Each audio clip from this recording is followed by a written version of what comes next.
Hello, and welcome back to another devlog for Ghoul, a 2D action roguelike I've been developing for over a year.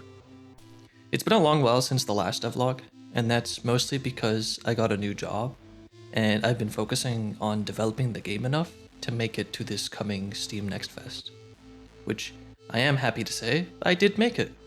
But before I talk more about that, let me first share with you all the core things that I've been working on since the last devlog, as there is a lot to talk about.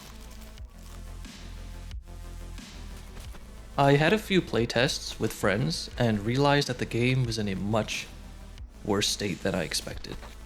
There were a ton of bugs, balancing issues, and worst of all, an overall lack of engaging content. But before I could tackle the content issue, I needed the game to actually be playable for people. Right now, it felt like it was better for them to be bored than to be frustrated. So I went to work on fixing as many of the frustrations as I could, which included fixing the many bugs that were found in the playtests and reviewing one of the main sources of frustration for them, which were boss encounters. It became pretty clear that everyone unanimously hated the Tomb Tapper.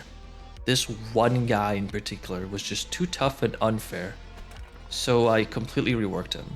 His stats got nerfed, the way his seismic attack works, the number of graves he spawns got reduced, and a bunch of other things.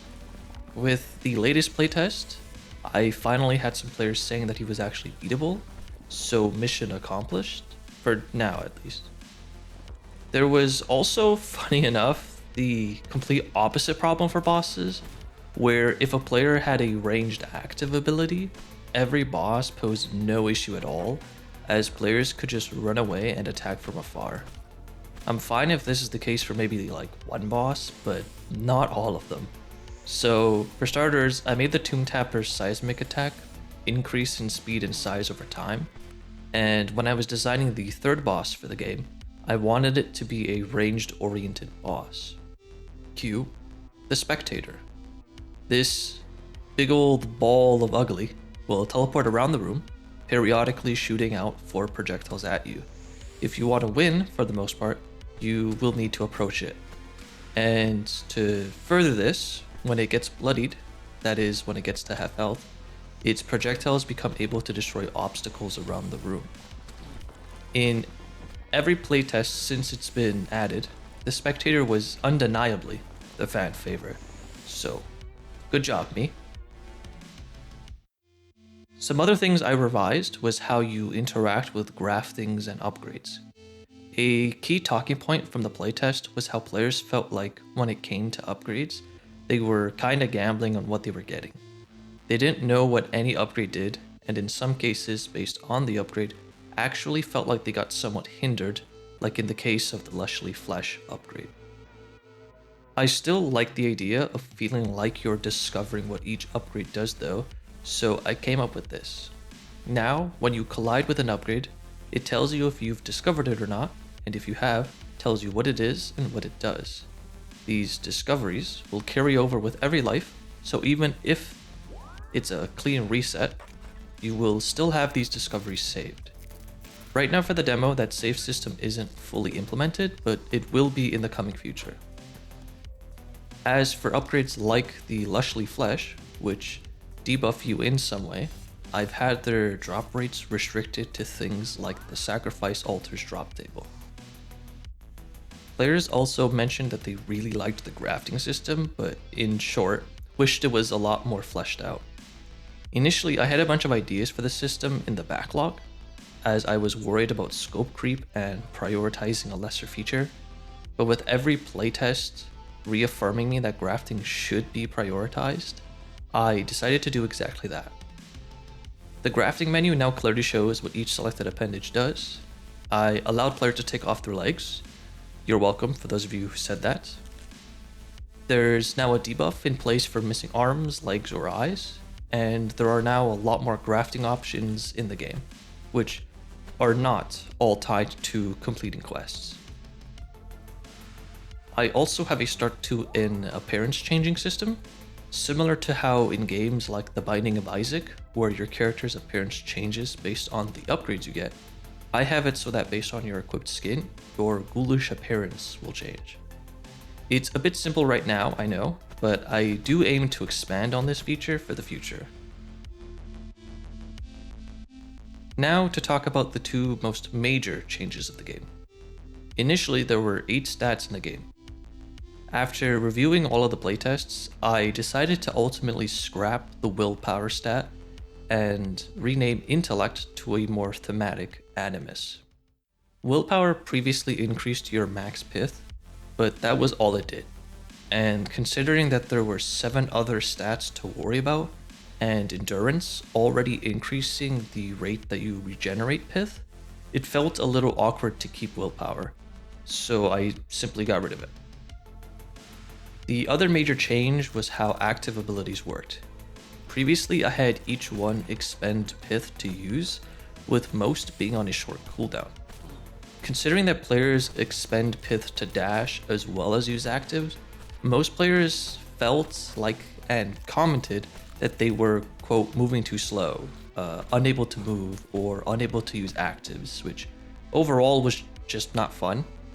So I removed the pith cost for most actives, lowered the cost of those that retained one, and increased the cooldown of each. In playtest, both I and my friends noticed quite the improvement since this change. Overall, you now feel like you can move around a room much faster, and getting an active ability feels like an actual improvement. Finally, with that all said and done, it was time to do the more fun stuff, adding engaging content. There isn't much. Okay, I'm joking, half joking. With most of my time having spent essentially fixing things the last couple of weeks and just reviewing playtests from other people, I didn't actually have that much time adding new things, but that doesn't mean I didn't.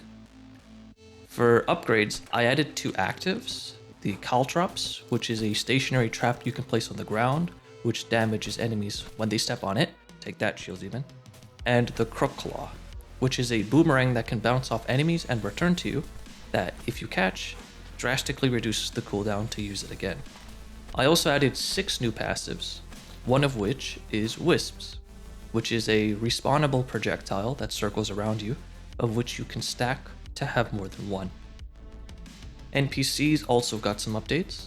Among the bigger ones, there is a new Taskmaster character, there is a new available quest, Handy, yes that's his name, got a lore rework and can now show up in non-campsite areas.